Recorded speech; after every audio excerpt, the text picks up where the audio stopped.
प्रणाम है आज आप सभी को। स्वागत आज के इस लाइव प्रोग्राम में। Live 16 look 16। हम में से कौन है जो बूढ़ा होना चाहता है? हम में से कौन है जिसे लगता है कि कन्फ्यूजन्स एक्चुअली हमें बहुत डिस्टर्ब करते हैं? हम में से कौन है जो कन्फ्यूजन्स में अपनी लाइफ बिताना चाहता है? ऑफ कोर्स कोई नहीं। और इसीलिए ऐशो क्लब अब हमारे लिए उन सभी टेक्नोलॉजीज़ को अवेलेबल करवा रहा है जिनकी हमें ज़रूरत है एक अच्छी ज़िंदगी जीने के लिए। मोस्ट इम्पॉर्टेंट, लिव 16 लुक 16 के लिए। हम बूढ़े ना हो। बूढ़ा होना सिर्फ एक मिसकंसेप्ट है या एक तरह का इन्फेक्शन है जिससे हम चाहें तो अपने आप को बचा कर रख सकते हैं। ये कहना है प्रोफेसर अश्विनी जी अग्रवाल का, जिन्होंने खुद इसे जीवंत करके दिखाया है। लिव 16 लुक 16 को एक IISc बेंगलोर के एलुमनी जिन्होंने एम्बेडेड टेक्नोलॉजीज़ पर काम किया, टेक्नोलॉजीज़ को इनोवेट किया और आज हमारे सामने इस तरह के सिस्टम्स को रख रहे हैं जिनके माध्यम से we can attain the ultimate luxury in our life. लेकिन आज इस मेटावर्स के ज़माने में जब कोई ये कहे कि टेक्नोलॉजीज़ के द्वारा आप अपने रिलेशंस को डिटॉक्सिफाई कर सकते हैं तो थोड़ा अजीब लगता है। ऐसा लगता है कि इस टेक्नोलॉजी के युग में हमें क्यों स्पिरिचुअलिज्म की तरफ ढकेला जा रहा है या ये किस तरह की बातें कर रहे हैं। अब यूनिवर्स जिसको हम मेटा यूनिवर्स कहते हैं, पैरेलल यूनिवर्स का कंसेप्ट अब हम लोग AI की वजह से अपने सामने मेटेरियलाइज होते हुए देख रहे हैं। ऐसे युग में फिजियो वर्चुअल का क्या मतलब है? फिजियो वर्चुअल के बारे में बात करते रहे हैं प्रोफेसर अश्विनी जी अग्रवाल। आज इन्हीं कंसेप्ट्स पर हम उनसे क्लैरिटी लेने वाले हैं। What is physio virtual and what is metaverse and what is the comparison between these two? What is exactly the difference between physio virtual and metaverse? Let's connect with him on this live program and it's all about how is it concerned with my life or our lives.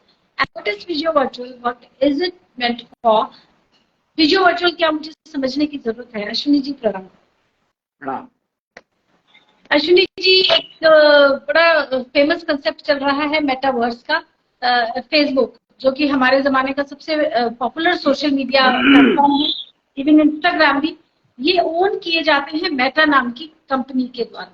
और ये जो Meta company है ये basically metaverse के concept को ही एक नाम दिया गया है मेटा, जिसमें पैरेलल यूनिवर्स की बात की जाती है जो कि शायद AI की वजह से हमें लगता है कि कभी ना कभी हमारी रियलिटी बन सकता है। एक और कंसेप्ट है फिजियो वर्चुअल जिसके बारे में आप बात करते रहे हैं, जो है तो एग्जिस्ट तो करता है लेकिन हमें दिखता नहीं, जैसे कि हमारी फीलिंग्स, हमारे इमोशंस। मेटावर्स और फिजियो वर्चुअल क्या इम्पैक्ट है इन दोनों कंसेप्ट्स का हमारी लाइफ में, इसी के बारे में आज आपसे बात करना चाहते हैं। प्रणाम।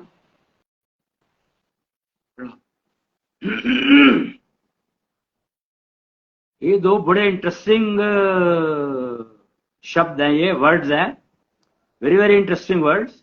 One is Meta and one is physio virtual.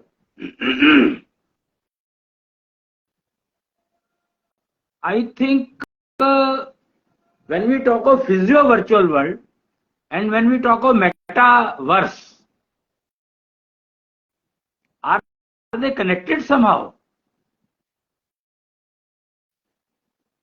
I think metaverse is delivered by physio virtual only. Physio virtual world seems to be the father of metaverse. मुझे ऐसा लगता है कि सबसे पहले हमें क्लैरिटी इस कंसेप्ट पे चाहिए कि फिजियो वर्चुअल हम कह किसे रहे हैं। अगर हम कहते हैं उसने तपस्या की, उसके सामने शंकर जी प्रकट हुए, तो क्या ये फिजियो वर्चुअल वर्ल्ड की बात हो रही है?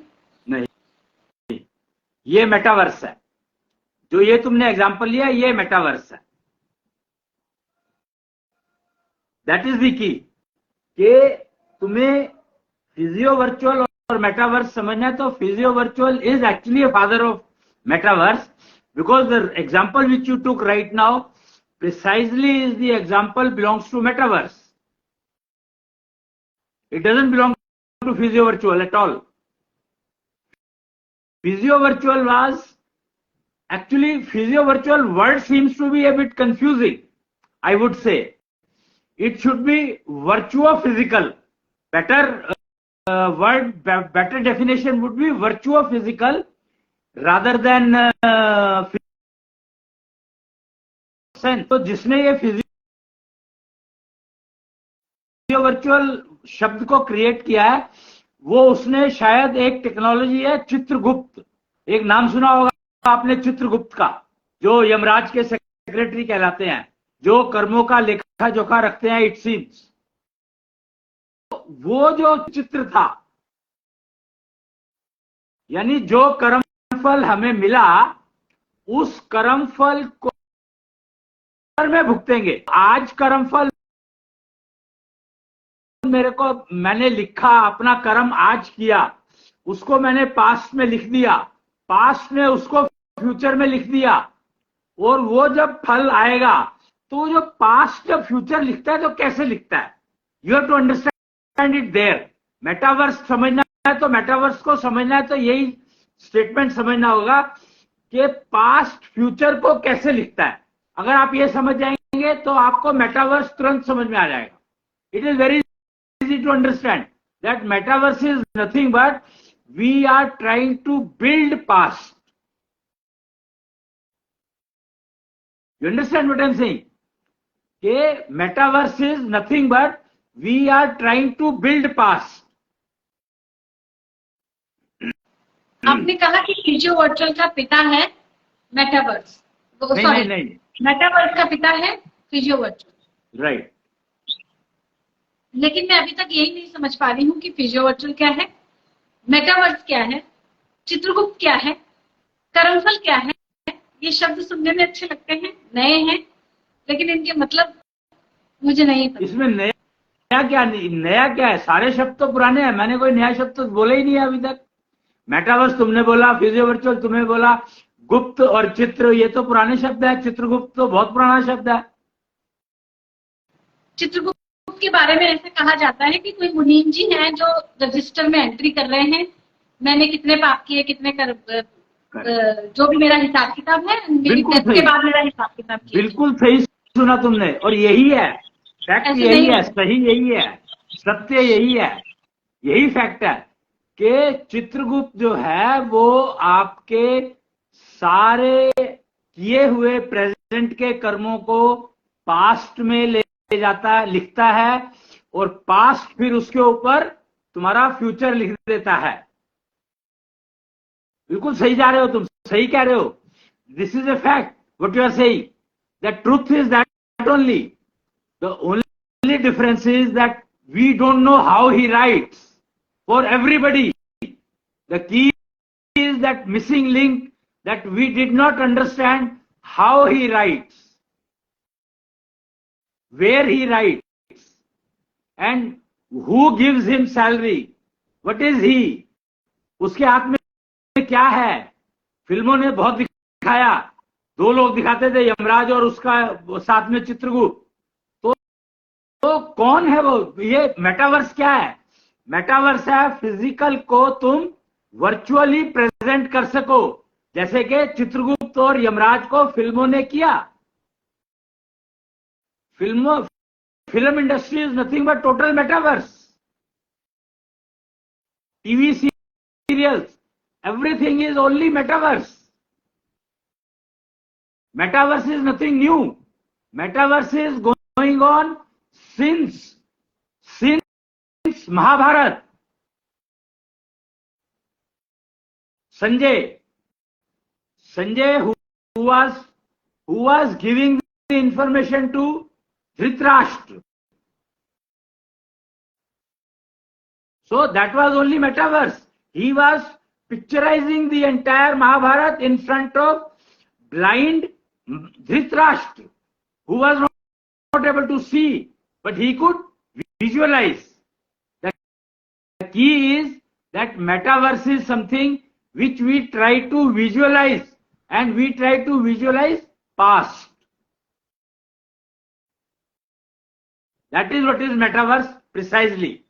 That we try to visualize past. जैसे एक सड़क है, एक्सीडेंट हुआ, गड्ढा हुआ वहां पर और सड़क का ही बस आ रही थी, वो गिर गई उसके अंदर। तो ये this happen truly, but now we want to simulate that in the computer to understand के कैसे गिरी, क्यों गिरी, क्या कारण था, उसके रीजन ढूंढने के लिए, दैट रीजन ऑफ एक्सीडेंट्स। किसी ने वो तो नहीं किया, डैमेज तो नहीं किया, किसी ने जान के एक्सीडेंट तो नहीं किया, कौन रिस्पॉन्सिबल है, ये ढूंढने के लिए तो we started simulating that accident. That is what is called metaverse. It is precisely data mining. के 500 लोगों का इंटरव्यू लिया, उन्होंने बताया कि किसी ने कुछ देखा, किसी ने कुछ देखा, किसी ने कुछ देखा, वो सारी इंफॉर्मेशन हमने एक कंप्यूटर में फीड कर दी और फिर उससे ट्राई करके उस इंफॉर्मेशन को स्टडी करके हम लोगों ने देखा कि वो जो गड्ढा हुआ था वो अपने आप नहीं हुआ था, वहां पर कोई आवाज आई थी, तो उस आवाज को हमने समझा तो वो बॉम्ब था, किसी ने बॉम्ब प्लांट किया हुआ था, बॉम्ब फूटा तो गड्ढा हो गया और बस उसमें गिर गई। So we could reach the point of damage के बॉम्ब किसने रखा, उसको ढूंढो। तो metaverse is all about searching past and simulating that into a machine.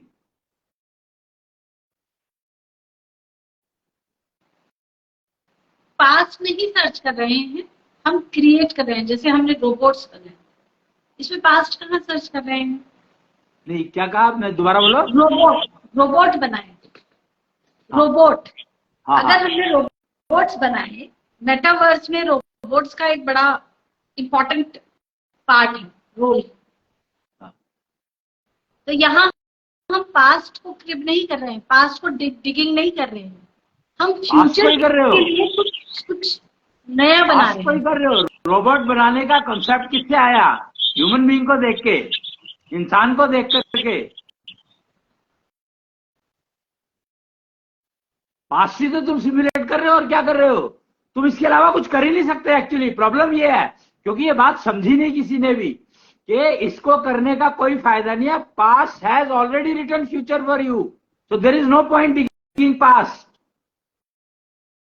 Experience, लोग कहते हैं कि एक्सपीरियंस इज वेरी इंपॉर्टेंट, मैं कहता हूं experience is actually meaningless, it is creating hindrances in your life. वो आपको लेटेस्ट टेक्नोलॉजी सीखने नहीं देता है। अगर आप एक्सपीरियंस पर अटके रहोगे तो जिंदगी में ग्रो नहीं कर सकते हैं। ये फैक्ट है कि experience is obsoleted, it has no meaning. Try to understand that why you have to change your mobile every 2 years. Simple reason, it gets obsoleted. So तो आपका मोबाइल को 2 साल का एक्सपीरियंस हो गया तो वो बेकार हो गया। तो इसको तुम रियल लाइफ में सोचो, तुम्हारी लाइफ बेकार हो गई अगर तो 2 साल हो गई तो। Experiences are meaningless, they have no meaning. मुझे अपने घर में किसी प्लम्बर से कोई नल ठीक कराना है, कोई टैप में प्रॉब्लम है, हम प्लम्बर को बुलाते हैं। प्लम्बर को अगर एक्सपीरियंस है तो उसको समझ आ जाता है कि लीकेज किस वजह से हो रही है, वो उसी पॉइंट पे कोशिश करेगा ठीक करने की और ठीक कर भी देगा। जबकि अगर हमने इनएक्सपीरियंस प्लम्बर को बुलाया तो वो 4 जगह से हो सकता है दीवार भी तोड़े, 4 जगह से कहीं कुछ डिस्टर्बेंस भी क्रिएट करे, फिर भी वो प्रॉब्लम को डायग्नोसिस भी कर पाएगा, इसकी भी कोई गारंटी नहीं है। So the key is, नहीं, here the key is कि plumber should be educated. Why don't you understand that? Experience and education, there are 2 different things altogether. If you are calling an experienced person who doesn't know the technology latest, तो वो नलका खोल ही नहीं पाएगा। अगर उसने अपने आप को अपग्रेड नहीं किया तो वो टैप ही खोल नहीं पाएगा। क्यों? क्योंकि पहले जो स्क्रू यूज हुआ करते थे आज की तारीख में वो स्क्रू यूज ही नहीं होते हैं। Why don't you understand that? Unless he changes his screwdriver, he will not be able to open the tap itself. तो वो क्या करेगा? बट एक्सपीरियंस पर्सन की काम में हमेशा एक स्किल दिखता है, एक ब्यूटी दिखती है, एक पैटर्न दिखता है। ये कहना बहुत अजीब सा है कि experience is meaningless that और experience pattern becomes useless. You imagine that we used to use Nokia phone 1100 और उस फोन यूज करने वाले को ये वाला फोन दे दो, वो कभी यूज नहीं कर पाएगा टच फोन। क्यों? फोन तो वो भी था, मोबाइल था वो भी।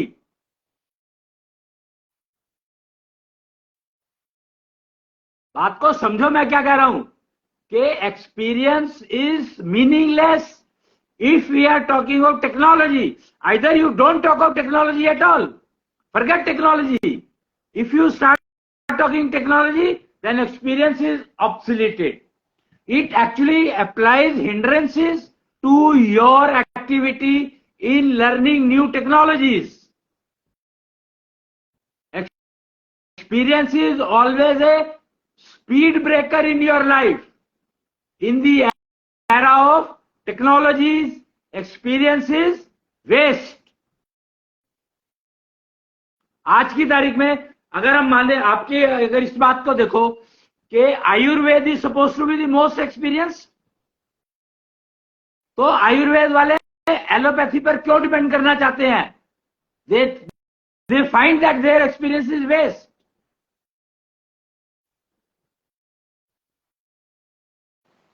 एक्सपीरियंस पर्सन हमेशा अपनी टेक्नोलॉजी को अपग्रेड कर सकता है, उसे करना चाहिए।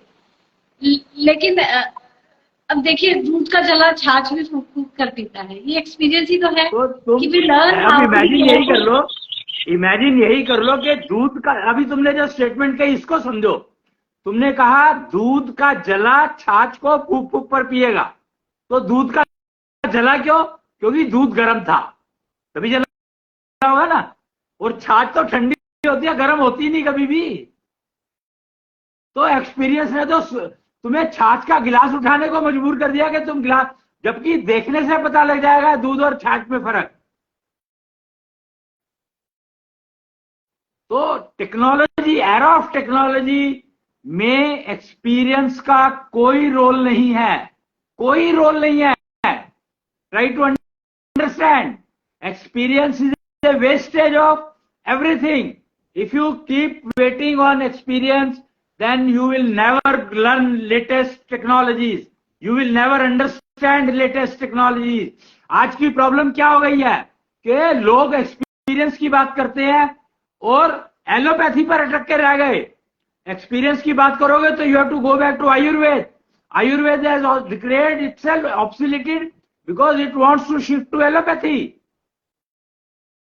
और allopathy is already obsoleted technology because Ashopathy is available. Latest is Ashopathy. And people don't want to know Ashopathy because experience allopathy का है, तो हम उसी में अपनी ऐसी की तैसी करते रहेंगे, उसी में अपना टाइम खराब करते रहेंगे, उसी में अपनी जिंदगी खराब करते रहेंगे। कन्वेंशनल लिविंग, डिजिटल लिविंग आ चुकी है, तो तुम कन्वेंशनल लिविंग में रह करके क्या करोगे? It is a share wastage. अभी जो आज की जो प्रॉब्लम है, मोदी जी को क्यों लोग रोते हैं कि मोदी जी कहते हैं लर्निंग एफिशिएंसी इंप्रूव करो so that you are at par with latest technologies quickly, जबकि पुरानी पार्टी है जो वो कहती है कि नहीं, हमें तो उसी डस्टबिन में रहना है, हमें नहीं जाना है डिजिटल लिविंग में, कन्वेंशनल में ही रहना है, तो बीमार ही रहना है, बीमार को ही रहना है। सारे के सारे लेटेस्ट मोबाइल फोन क्यों यूज करते हैं? Why didn't they stick to Nokia 1100? Because they know that they have to, if they want to live in this world, they have to shift to latest. But they don't want to shift to, they want to shift to latest, but they don't want to show that they are shifting to latest. They will keep cribbing on experience, which has no meaning, which is meaningless. So metaverse is a meaningless exercise. What I am trying to say is, metaverse mein we are digging past, trying to simulate past, which has no meaning. Even physio-virtual is a obsoleted procedure. It should be physio-virtual, I said, na? हाँ, it should be actually virtuo physical. आज जो है, ये समझो कि आज जो है 7 तारीख है, और वो दिवस है ना, कौन सा दिवस है आज? ज्ञान समुद्र मंथन दिवस। तो आज से physio virtual actually becomes virtuo physical. Physio virtual कहा या वर्चुअल फिजिकल कहा, क्या फर्क पड़ा? जी, तो अब ये समझने की बात है, एक तो ये कि मेटावर्स इज ऑलरेडी ऑब्सोलेटेड, इस बात को समझना बहुत जरूरी है, और उस पर हम जितना भी टाइम लगाएंगे वो हम सिर्फ वेस्ट कर रहे हैं और कुछ नहीं कर रहे हैं। We are trying to simulate experience, that is all, and that is a waste of time, waste of energy, wastage of resources also. अब आ जाओ आप physio virtual and virtual physical. तो फिजियो वर्चुअल वर्ल्ड का मतलब है कि physical world is important. सबसे ज्यादा इंपॉर्टेंट क्या है, वर्चुअल या फिजिकल? फिजिकल। ठीक है, तो सबसे, क्योंकि जीवित तुम फिजिकल हो, जब मर जाओगे तो तुम वर्चुअल हो गए। तो फिजियो वर्चुअल नाम इसका इसीलिए दिया गया था कि तुम जीवित हो तो फिजिकल हो, और मर जाते हो तो फिजियो वर्चुअल हो जाते हो। लेकिन अब हम इसको आज से एक नई वो शुरू कर रहे हैं। अच्छा चलो, फिजियो वर्चुअल भी रहेगा, और नया एरा, नया चैप्टर ऐड कर रहे हैं, वर्चुअल फिजिकल। तो virtual physical is something which we thought कि यार ऐसा होना चाहिए, and we created it, we implemented it, we tested it, and we find that it is useful for community, useful for public, useful for entire public, if not entire, but for some people, but it does not harm to anyone, it does not give damage to anyone, then we make it physical. ऐसे ऐसे हो गया ना, जैसे software का हम beta version launch करते हैं, उसको टेस्ट करते हैं कई दिन तक, यूजर्स को देते हैं यूज करने के लिए। करेक्ट करेक्ट जब करेक्ट लग जाता है कि हाँ ठीक है, तो बोला ही हो जाता है। Right, that is what the key is, that we are already working on that, but we don't know what we are doing. तो फिजियो वर्चुअल एक ना दो, एक वो है, एक स्टेटमेंट है, अगर पता नहीं आपने सुना है कि नहीं सुना, अहम शवम शिवम, अहम शिवम शवम। ये पूरा एक स्टेटमेंट है, या 2 लाइन कह लो, 2 लाइनर, कि अहम शवम शिवम क्या है? अहम शवम शिवम is nothing but physio virtual.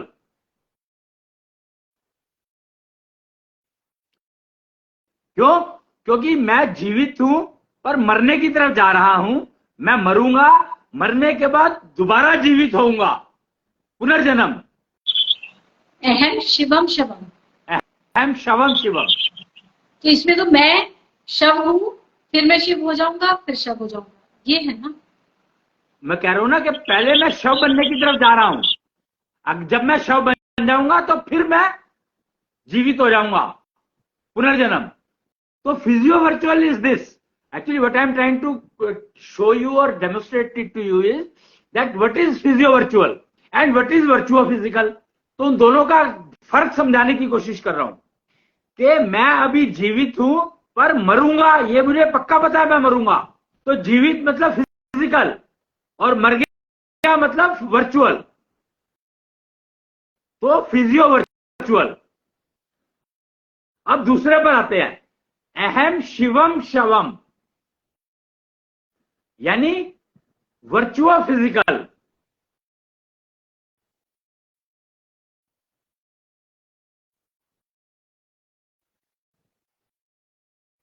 मैं अभी जीवित हूँ, अहम शिवम शवम का मतलब है कि मैं अभी जीवित होने की तरफ जा रहा हूँ, नहीं फिर नहीं मैं नहीं, मर जाऊंगा। ना ना ना, अहम शिवम शवम का मतलब है कि मैं अभी जीवित हूं पर मरने की तरफ जा रहा हूं।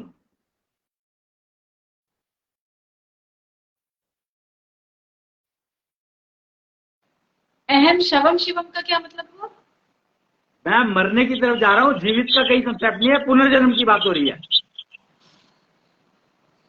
अहम शिवम शवम का मतलब हुआ मैं जीवित हूँ और मरने की तरफ जा रहा हूँ। हाँ, और अहम शवम शिवम का मतलब हुआ कि मैं मरने के बाद दोबारा जीवित होऊंगा, मरने के बाद दोबारा जीवित होऊंगा।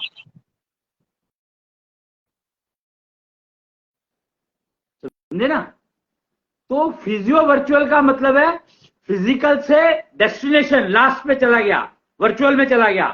जबकि वर्चुअल फिजिकल का मतलब है कि मेरा आइडिया था मेरे पास एक, उसको मैंने फिजिकली इंप्लीमेंट कर दिया।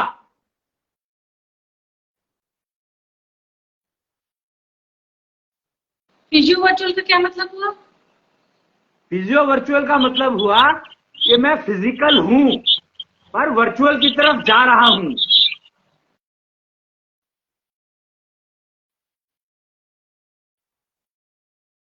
और वर्चुअल फिजिकल का मतलब है कि मेरे पास कोई आइडिया है, उसको मैं इंप्लीमेंट कर दूं।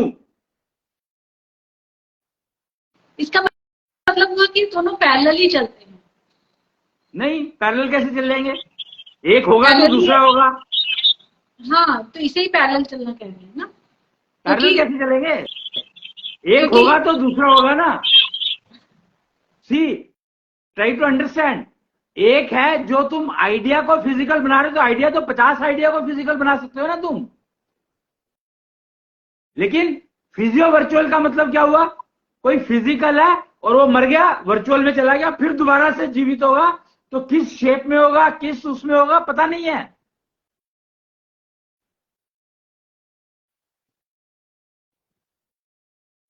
समझे कि नहीं समझे?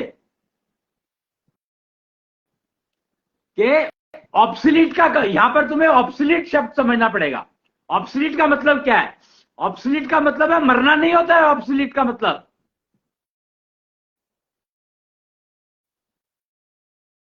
ऑब्सोलीट का मतलब होता है कि जो अब हमारे लिए काम का नहीं रहा।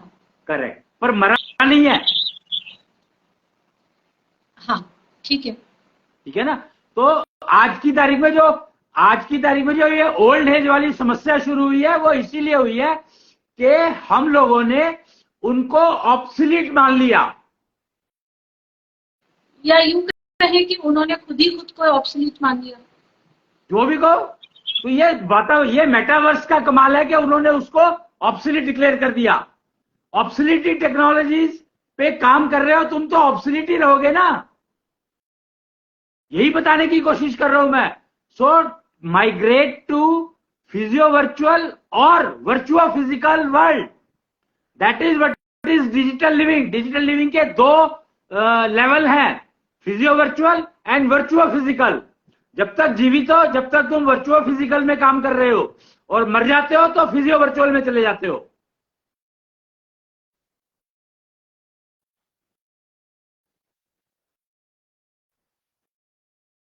आई समझ में आई? Could you understand? Physio virtual कि जब हम अभी फिजिकल हैं बट मरने के बाद हम वर्चुअल में चले जाएंगे। नहीं, मरने के बाद वर्चुअल बन जाएंगे बट फिर जीवित होंगे। पर फिर जीवित होंगे। और तो ये हो गया किस शेप में? जीवित किस शेप में होंगे, किस योनि में होंगे, किस तरह का शरीर मिलेगा, किस तरह का वो मिलेगा, वो नहीं पता। एक कंसेप्ट है मर्ज इमर्ज टेक्नोलॉजी है? कि एक बीज merge emerge technology. Yes, this is exactly what I am talking. हाँ, कि एक बीज है, बीज में से पेड़ निकला, पेड़ पर धीरे धीरे फूल आए, फल आए, फल में वो बीज है वैसे ही कैरेक्टरिस्टिक के जैसा कि बीज ओरिजिनली बोया गया। करेक्ट। तो मर्ज इमर्ज, तो this is physio virtual. This is physio virtual. No, बीज तो डिस्ट्रॉय हो गया ना। जो बीज तुमने बोया था वो डिस्ट्रॉय हो गया,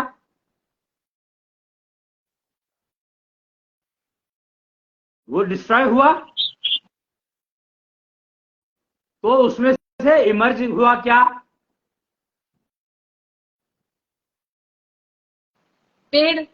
या पौधा, जो भी, तो उसके बाद उसके ऊपर फल लगे, फिर पहले फूल लगे फिर फल लगे, तो फल के अंदर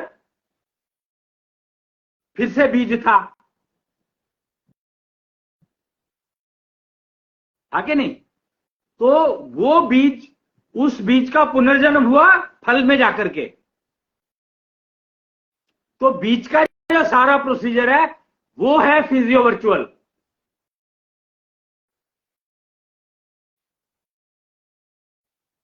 इसमें क्या था फिजिकल जो वर्चुअल बन गया? पहले बीज था फिजिकल, तो वो वर्चुअल बना, तो फिजियो वर्चुअल हो गया। फिर वो वर्चुअल जो है उस पेड़ में जाकर के, फल में जाकर के बीज बना, तो वर्चुअल फिजिकल हो गया। So merge emerge technology reflecting both the concept simultaneously.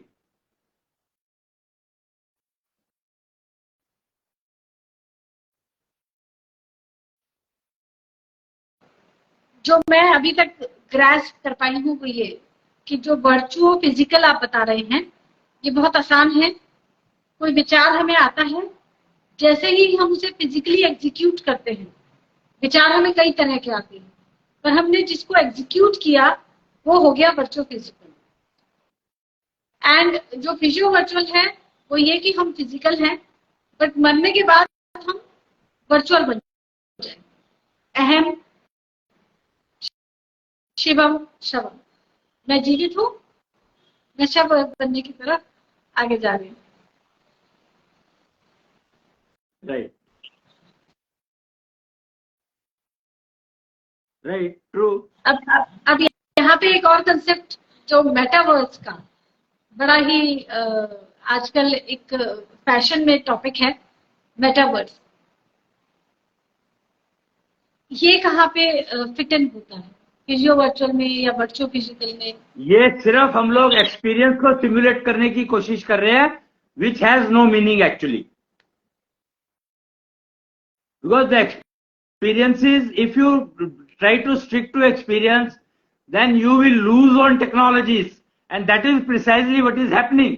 कि हम लोग एक्सपीरियंस में अटक करके रह गए, तो हमें एशोपैथी, एशोलॉजी, एशो ज्ञान, इतने सारे सब्जेक्ट नए आ गए, पता ही नहीं है। शंक सिस्टम ऑफ टेक्नोलॉजीज आ गया, एशो मैनेजमेंट आ गया, डायग्नोस्टिक सिस्टम आ गए, और वो क्या कहते हैं जेंडर कॉन्ट्राडिक्शन जैसी प्रॉब्लम्स आ गई, उनके बारे में पता ही कुछ नहीं है, क्योंकि we are trying to stick to experience which has no meaning. Obsoleted चीजों के ऊपर चिपके रह रहे हैं हम लोग जी। लेकिन जब काम की बात होती है, किसी प्रोफेशन की बात होती है, जैसे आपको एक शर्ट स्टिच करानी है, एक कपड़ा सिलवाना है अपने लिए, तो आप नेचुरली किसी ऐसे टेलर के पास जाएंगे जिसने पहले कपड़े सिए हैं, रादर देन लेकिन सॉरी, यहां पर मैं एक बहुत इंपॉर्टेंट बात बताना चाहूंगा। एक्चुअली सिले हुए कपड़े पहनना नुकसान देता है, पता है तुम्हें? औरतें साड़ियां क्यों पहनती है, समझ कर देखो। फीमेल साड़ियां क्यों पहनती है? Sari is not a item. हाँ, भारत में जो परंपरा रही है वो कपड़े को ओढ़ने की रही है, पहनने की नहीं रही है, जैसे धोती या लुंगी या साड़ी। हर चीज क्योंकि स्टिच किया हुआ कपड़ा नुकसान देता है। यही मैं कहने की कोशिश कर रहा हूं, यही बताने की कोशिश कर रहा हूं कि स्टिच कपड़ा हमेशा नुकसान देगा। पर अश्विनी जी, आज की डेट में सभी लोग ऑलमोस्ट स्टिच कपड़ा ही पहनते हैं। आप टी शर्ट पहनते हैं, सारे बीमार हैं तो सही, सारे बीमार हैं तो सही, प्रॉब्लम क्या है इसमें?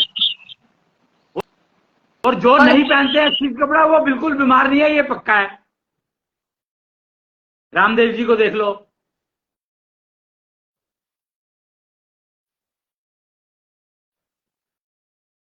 की साउथ इंडिया, मैं तो हैरान हो गया देख करके। साउथ इंडिया में लोग सिर्फ कपड़ा स्टिच पहनते नहीं है, वो भी वो लुंगी पहनते हैं या फिर ऊपर वो अंग वस्त्र कहते हैं उसको, उसकी शर्ट भी दिखाई, मतलब कमाल है। पहनने के तरीके हैं, टेक्नोलॉजी उसको कहते हैं कि पहनने के तरीके है कि वो आपको स्टिच शर्ट ही दिखाई देगी, but it is not stitched, it will look much more beautiful than the stitched shirt. It is so beautiful.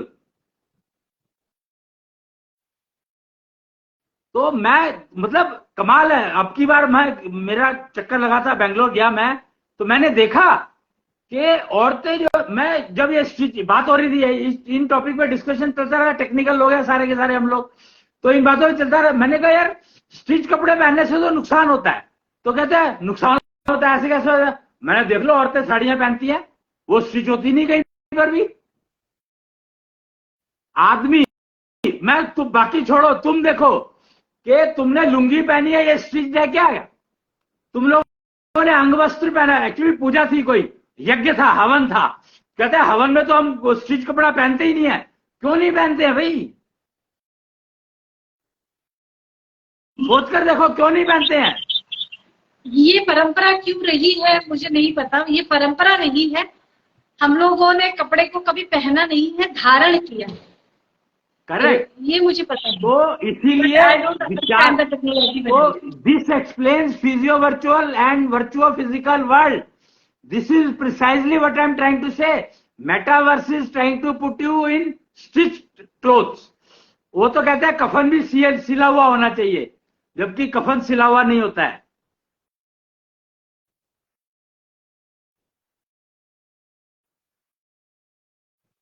It is not a pocket. वो कहते हैं कफन में पॉकेट नहीं होती, तो लोगों ने कफन को ही पॉकेट बना दिया, बॉडी उसके अंदर रखने लग गए, एक लिफाफा बना दिया। और लोग फिर वही लोग कहते हैं कि कफन में पॉकेट नहीं होती, और लोगों ने कफन को ही पॉकेट बना दिया। मतलब कमाल है। क्या फर्क पड़ा हमने कपड़े को स्टिच किया या नहीं किया? स्टिचिंग से नुकसान होता है, बहुत चांसेस है उसको, कहीं पर भी वो फट सकता है। सोचो तुम जोड़ को सोचो ना, जोड़ जो है वो बांधा हुआ, बंधन का जो कॉन्सेप्ट चला हुआ है, वो सबसे ज्यादा नुकसान देता है। हर बार ये बात हुई है कि बांधने से यूनिटी नहीं हो सकती, इंटीग्रेशन होना चाहिए, और स्टिच कपड़े में इंटीग्रेशन संभव नहीं है।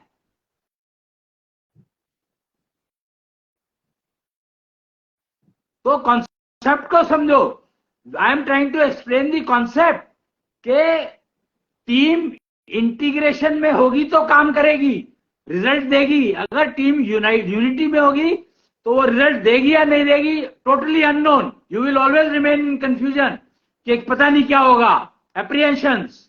और इंटीग्रेशन में होगा एश्योर्ड रिजल्ट्स।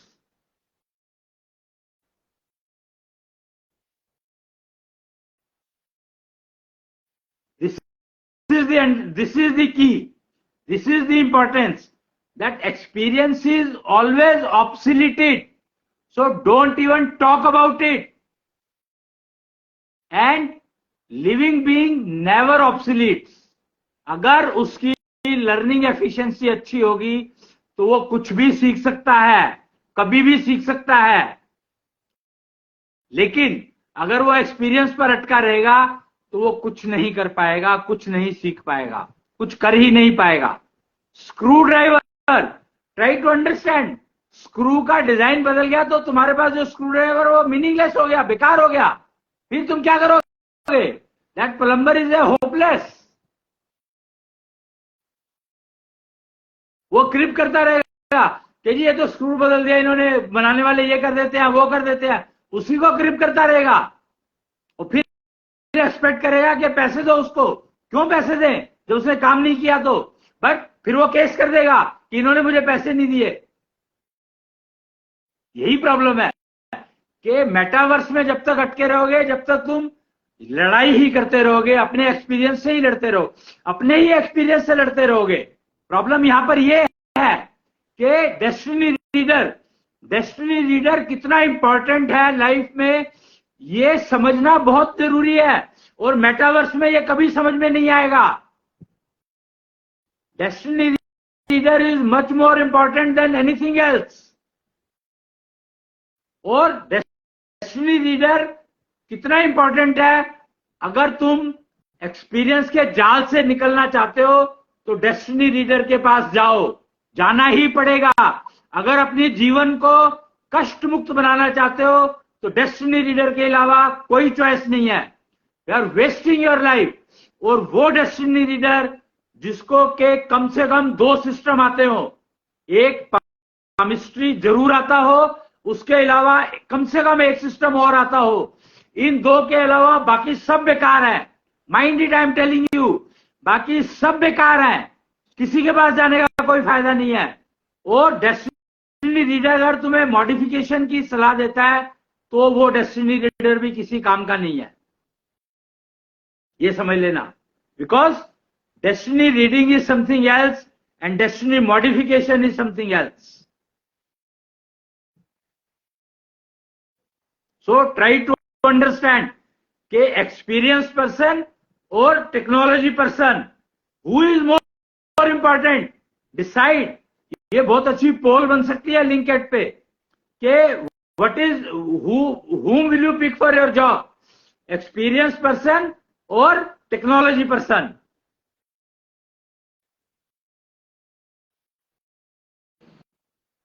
देखिए, जो टेक्नोलॉजी को जानता है हम उसको एक्सपीरियंस ही कहेंगे। जैसे आप टेक्नोलॉजी को समझते हैं because you have a lot of experience. No. आप समझते हैं उतना आप शायद नहीं समझ रहे। No. एक्सपीरियंस तो हर रूल के साथ बदल जाता है। तुम क्यों नहीं समझ रहे हो? अकाउंट्स की तुमने अकाउंट्स में काम पढ़ाई की हुई है, तो अगर तुम्हारे को रूल बदल गए अकाउंट्स के तो तुम क्या करोगे? वो एक्सपीरियंस किस काम का? फिर वो ऑब्सोलेटेड है। टैक्सेशन में खासतौर से ये the experience is meaningless because rules can get changed any day.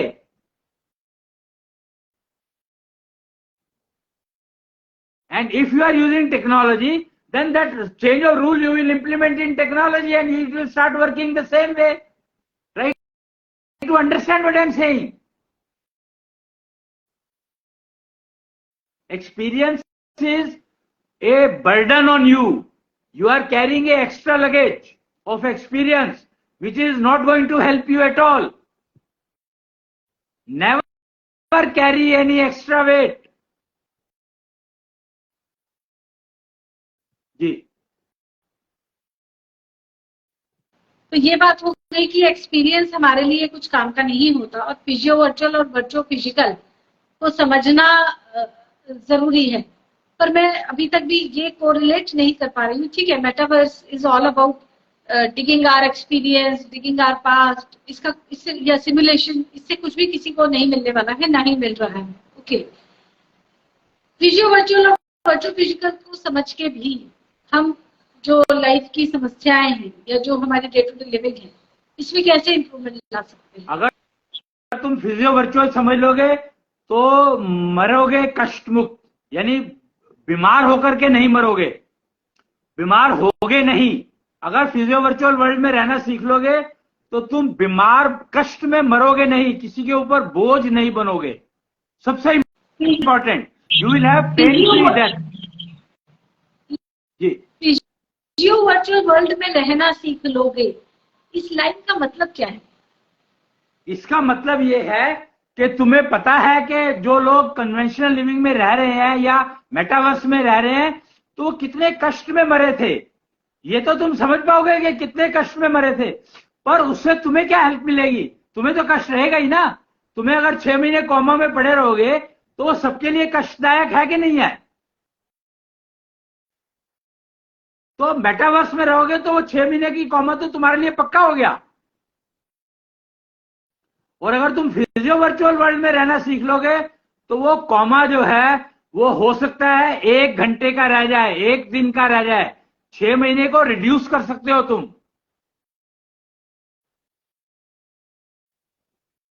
नहीं, आपने कहा कि फिजियो वर्चुअल वर्ल्ड में रहने का बेनिफिट है कि हमें pen free death is possible. वो हमारे लिए भी अच्छा है और हमारे सारे फैमिली के लिए भी अच्छा है। जी लेकिन फिजियो वर्चुअल वर्ल्ड में रहें, इसका मतलब क्या है? रहेंगे तो हम फिजिकल वर्ल्ड में ना। अरे फिजिकल वर्ड का मतलब ही तो है फिजिकल। देखो, एक प्रदूषण नाम की चीज सुनी होगी आपने, पोल्यूशन। तो पोल्यूशन और एक है वैचारिक प्रदूषण। वैचारिक प्रदूषण तुम्हारे को बीमार करता है। तो फिजियो वर्चुअल, वैचारिक प्रदूषण क्या है? फिजियो वर्चुअल तो है। मीन्स हम अपने फिजियो वर्चुअल वेस्ट को बाहर फेंके। फिजियो वर्चुअल वर्ल्ड में रहने का मतलब ये है कन्वर्ट कर दे उसको यूजफुल एनर्जी में।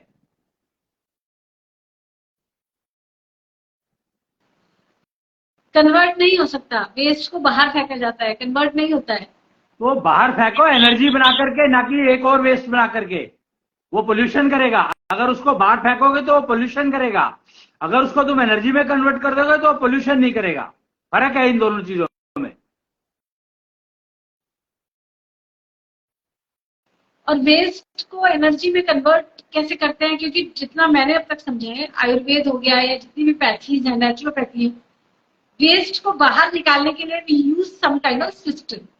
हाँ, वेस्ट बाहर निकल के पॉल्यूशन करेगा, इसमें कोई डाउट नहीं है। पर वो बॉडी को बीमार कर रहा है, इसलिए वेस्ट को बाहर निकालना है, ये जरूरी है। अब वो एनर्जी में कन्वर्ट करके बाहर निकाले, ये कैसे संभव होगा? तो यही है लेटेस्ट टेक्नोलॉजी, जो तुम्हें जाने नहीं देता, जिस पे तुम जा नहीं पाते, because you are stuck with your experience. That is the problem. You have conveyed it. शंक system of technologies are available which can convert your waste into energy directly, और वो एनर्जी तुम्हें ही फायदा देगी। What I'm trying to say is that वो energy तुम अपने लिए ही कन्वर्ट कर रहे हो, और उस एनर्जी को तुम अपने लिए यूज करो तो तुम बीमार नहीं होगे। बीमार नहीं होगे तो तुम बीमारी में मरोगे नहीं। बीमारी में नहीं मरोगे तो तुम्हें कष्ट नहीं होगा। तुम किसी के ऊपर बोझ नहीं बनोगे। यही तो है फिजियो वर्चुअल वर्ल्ड, कि तुम बीमार नहीं होगे। अगर फिजियो वर्चुअल वर्ल्ड में रहना सीखोगे तो तुम बीमार नहीं होगे।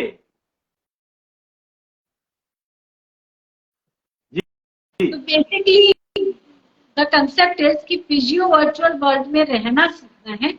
इसका मतलब यह है कि फिजियो वर्चुअल जो वेस्ट है हमारे अंदर, जो पॉल्यूशन है, उसको हमें एनर्जी में कन्वर्ट करना सीखना है, so that we don't remain sick. Correct correct. लेकिन what about technology, what about advancement, what about development, innovation? मैं बता तो रहा हूं, लेटेस्ट टेक्नोलॉजी अवेलेबल है, तुम्हें आज तक पता ही नहीं है, और 20 साल से अवेलेबल है। तुम लोगों को पता ही नहीं है, तो तुम पता क्यों लगेगा? क्योंकि तुम मेटावर्स में अटक गए। तुम्हारी प्रॉब्लम है, you are digging past, you are not trying to correct future. You are, I said past write future. Past तो है ही नहीं है, तो तुम पास्ट में खोज क्या रहे हो भाई? ढूंढ क्या रहे हो? Past has already written your future. So what are you trying to find out in past? It is nothing left in that. It has already written your future. तो पास्ट में खोज क्या रहे हो तुम? मेटावर्स में तुम ढूंढ क्या रहे हो? इससे तो अच्छा है सोचना शुरू करो कि मेरा फ्यूचर कैसा होना चाहिए। अगर वो सोचोगे तो तुम्हें फिर समझ में आने लगेगा कि यार, मैं तो मेरे पेरेंट्स जो है वो बीमार मरे थे, 10 साल बेड पे पड़े रहे, और मैं कुछ कर नहीं पाया उनके लिए। उनको भी कष्ट रहा, और मुझे भी उनकी देखभाल में अपना टाइम लगाना पड़ा, और उनको इस बात का कष्ट रहा कि मेरा बेटा मेरी वजह से जा नहीं पा रहा है, बाहर काम नहीं कर पा रहा है। अब इस कष्ट को मैं कैसे दूर करूं? मैं चाहते हुए भी कुछ नहीं कर सकता। अगर उन्होंने बजाय पास्ट को समझने के फ्यूचर को देखा होता कि यार अगर मैं ये कर लूंगा तो मुझे ये प्रॉब्लम नहीं आएगी, तो शायद जिंदगी बहुत बहुत बेटर होती सबकी। जी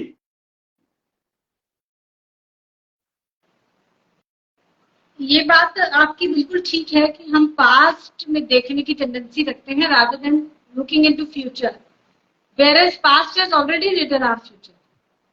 So rather than going towards metaverse, we should learn to live in physio-virtual and virtual-physical is also to be understood. बस ये जो एक और कंसेप्ट जो आज के लिए समझना बाकी रह गया है वो ये है कि वर्चुअल फिजिकल को हमने जाना समझा या नहीं जाना समझा, क्या फर्क पड़ा। करेक्ट। जब हम फिजियो वर्चुअल वर्ल्ड में रहना सीख लेते हैं तो फिर उसके बाद हम वो इनोवेशन करते हैं, वो सिस्टम बनाते हैं जो सोसाइटी के किसी भी पार्ट को नुकसान ना पहुंचाए।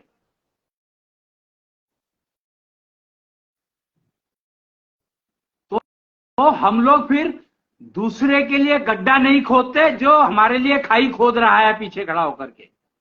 Then you don't need to watch your back at all, which is not possible.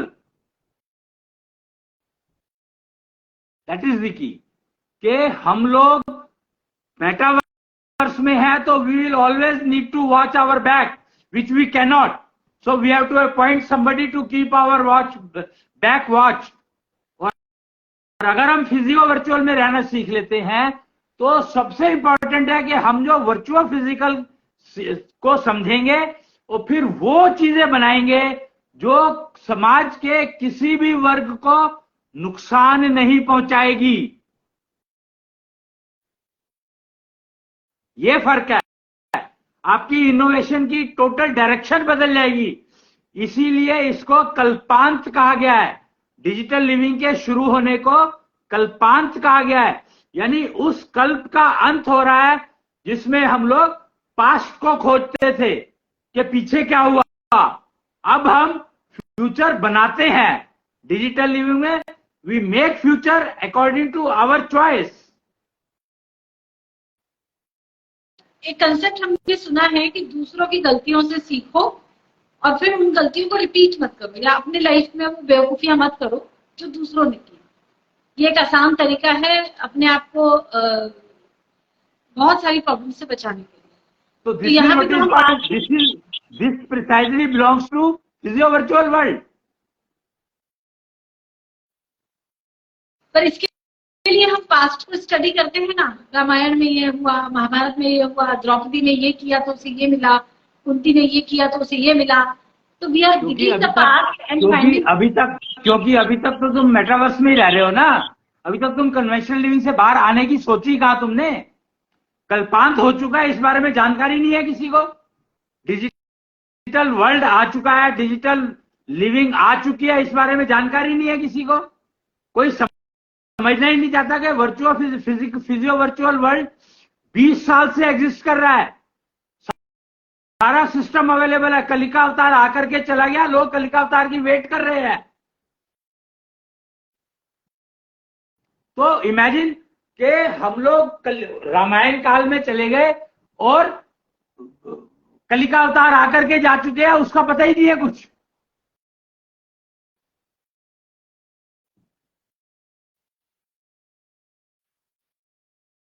इसलिए समझो बात को। रामायण काल में जाना है तो परशुराम को समझो। रामायण काल की जो आधारशिला रखी थी वो परशुराम ने रखी थी, पर यह बात किसी को पता ही नहीं होगी। रामायण काल मतलब वो एरा जिसमें श्री राम आए थे। जी, उसका आधार था परशुराम का। वो परशुराम ने रखी थी उसका आधार। सारे उन लोगों को पहले ही एलिमिनेट कर दिया जो कि राम जी को राम राज्य स्थापना में डिस्टर्ब करते। सारे क्षत्रियों को मारा था उन्होंने 21 बार। और जो महाभारत काल था, श्री कृष्ण आए थे, उसकी नींव किसने रखी थी? उस समय कौन था जो हटा रहा था ऐसे लोगों को? कोई नहीं, कृष्ण ने खुद हटवाए थे।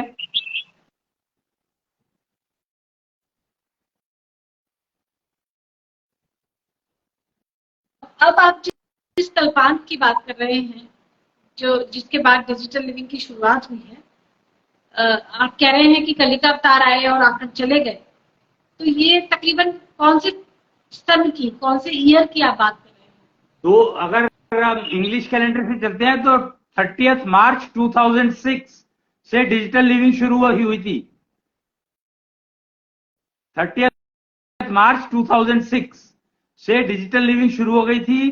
कलिका अवतार 1960 में आए थे और 2014 में चले गए, 2013 में नहीं 14 में। जी, तो कलिका अवतार आए, उन्होंने भी कुछ तो हटाया ही होगा, पॉल्यूशन या चीटिंग करने वाले लोगों को, जैसे हमेशा ही विष्णु के अवतार आते रहे हैं। उन्होंने डिजिटल लिविंग को एस्टैब्लिश किया।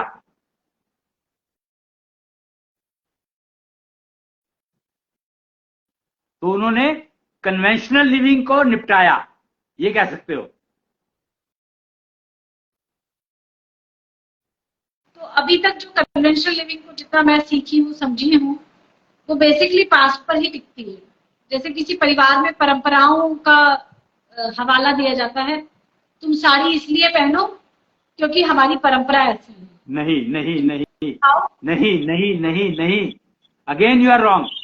साड़ी इसलिए पहनो because it is unstitched. Try to understand the technology.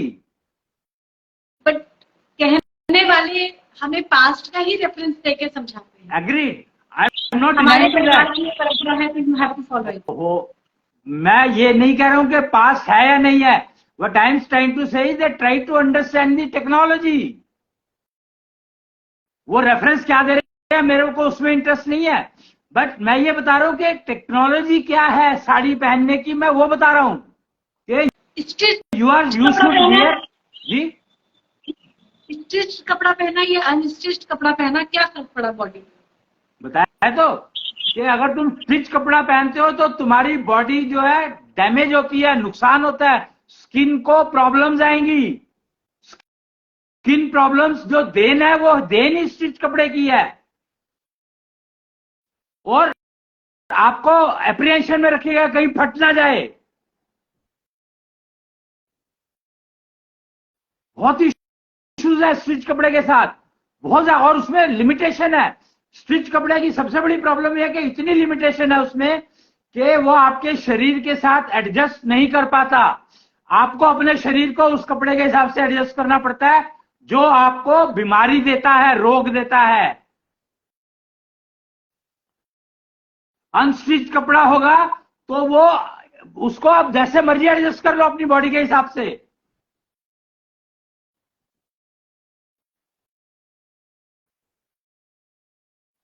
वातावरण के हिसाब से एडजस्ट कर सकते हो, एटमॉस्फेयर के हिसाब से, सिचुएशन के हिसाब से एडजस्ट कर सकते हो। अगर अनस्टिच कपड़ा है तो, अगर स्टिच कपड़ा है तो उसका तुम कुछ नहीं कर सकते। You have to throw it out. It becomes obsoleted the day you get it stitched.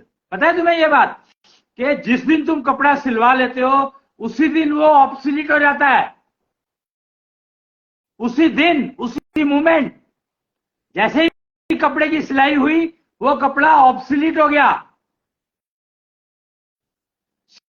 Sari है, साड़ी को तुम सीधे पल्ले से पहनो, उल्टे पल्ले से पहनो, ऐसे पहनो, ऐसे पहनो, मतलब 1000 तरीके हैं पहनने के। लेकिन सूट को तुम एक ही तरीके से पहन सकते हो, दूसरा कोई तरीका संभव ही नहीं है।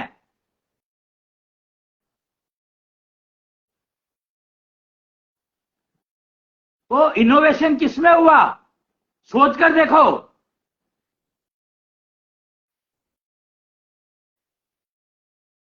ये चीजें समझनी पड़ेंगी, समझोगे तो समझ में आएंगी कि स्टिच कपड़ा और अनस्टिच कपड़ा। स्टिच कपड़ा मतलब you are already wearing a obsoleted कपड़ा राइट फ्रॉम डे वन। और अगर ऑब्सोलेटेड कपड़ा पहनोगे तो बीमार तो हो गए ही ना।